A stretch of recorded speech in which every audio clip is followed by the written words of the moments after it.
Hi everyone, we're on site this afternoon to carry out our preliminary trade inspections on an upcoming project that we have in design at the moment as a part of our pack process. So the purpose of these investigations is to bring the relevant trades to site, such as the plumber, painter and electrician, to name a few.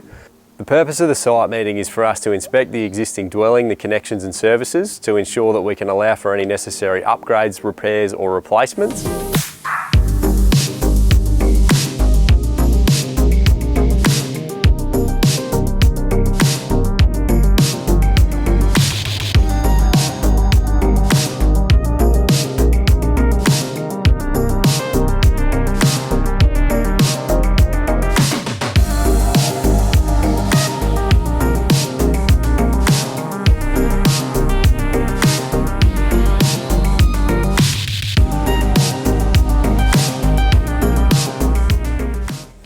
This particular project, the original lean-to addition behind me will be knocked down to make way for the new open plan living.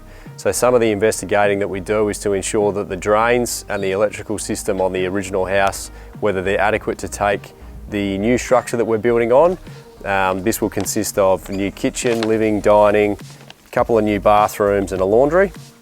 By doing these site investigations allows us to make sure that we're not missing anything unforeseen on the original building and ensuring that there are no unnecessary variations throughout the build.